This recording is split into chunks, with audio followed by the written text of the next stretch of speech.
Je m'appelle Fouad Sabéran, je suis médecin psychiatre, je travaille en 3 langues, le français, le persan et l'arabe dans mon cabinet. Et j'ai écrit ce livre à la fois pour aller dans le sens de mon intérêt envers l'histoire du monde, donc l'histoire de l'Iran, et aussi apporter mon point de vue de psychiatre sur un roi iranien qui était un génie militaire et qui a fini par être fou, c'est-à-dire que s'il vivait aujourd'hui, on l'aurait mis dans un hôpital psychiatrique pour le soigner. Quelle est l'originalité de ce livre? L'originalité, c'est parce que c'est au carrefour de l'histoire et de la psychiatrie. C'est ce qu'on appelle la psychohistoire.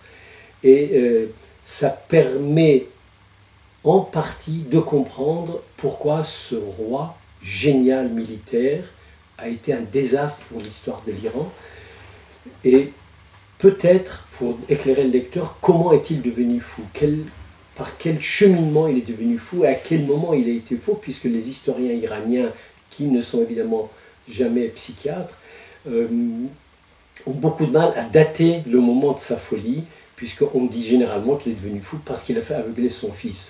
On peut dire qu'il était fou, et c'est pour ça qu'il a fait aveugler son fils en pensant que son fils avait attenté à sa vie. Quel est votre intérêt pour l'histoire?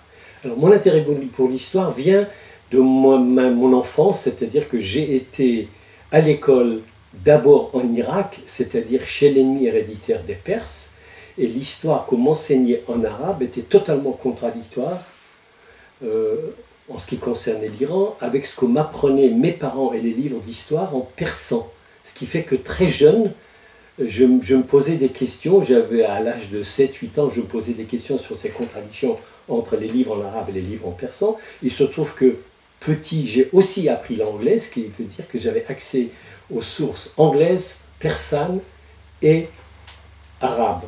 Et bien, tout ça a été contradictoire. À 15 ans, j'ai appris le français et les 4 versions ne concordaient pas, puisque, par exemple, Waterloo en Angleterre est une victoire et en France, c'est un désastre. Et il y a 36 000 fois ce genre d'affaires entre l'Iran et l'Irak, l'ancienne Mésopotamie. C'est-à-dire que l'Iran et l'Irak se sont fait la guerre parce que entre les éleveurs nomades du plateau iranien et les agriculteurs sédentaires de la Mésopotamie, et ça fait 3000 ans que ça dure. Et la dernière guerre, hélas, ça a été entre 1980 et 1988 avec 3 à 4 millions de morts, puisqu'on ne sait même pas combien sont morts. Pourquoi avoir choisi d'écrire sur ce personnage historique?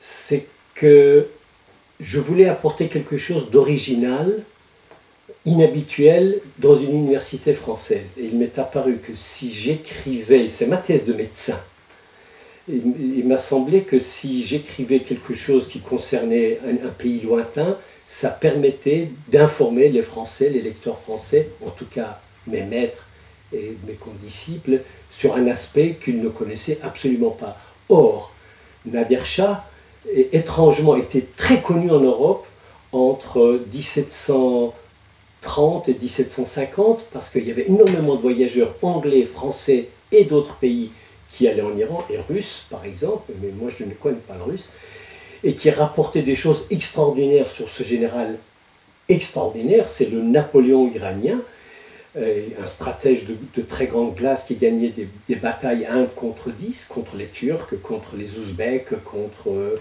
les Tchétchènes, les Ingouches, tout le Caucase, et les Indiens, puisque c'était ses grands ennemis tout autour de l'Iran.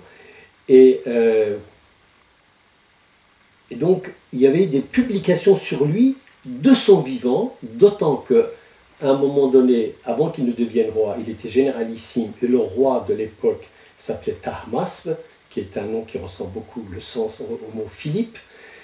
Et donc, Tahmasp le nomme Tahmasp Qoli Khan. Et Tahmasp Qoli Khan, ça veut dire serviteur de Tahmasp, tout simplement.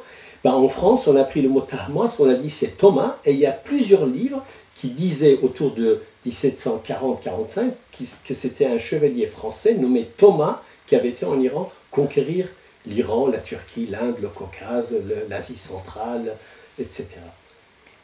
Où avez-vous puisé votre recherche? Alors, ma recherche se puise en 3 langues. Les livres anglais, comme je viens de dire, les livres français et les livres en persan sont de 3 catégories. Ce sont les livres écrits par des gens habitant le plateau iranien, des persanophones de l'Asie centrale et des persanophones de la cour indienne des grands Moghols. Et évidemment, ces 3 sources persanophones n'ont absolument pas le même point de vue sur ce roi, parce que s'ils pouvaient admirer, en tout cas prendre exemple sur ses capacités militaires, les Iraniens l'admiraient un petit peu, parfois beaucoup, certains beaucoup, mais les écrivains d'Asie centrale et les écrivains indiens le détestent en étalant sur le papier tous les grands massacres, les pillages, les maltraitances qu'il a imposées au peuple qu'il a conquis, des massacres et des pillages inutiles.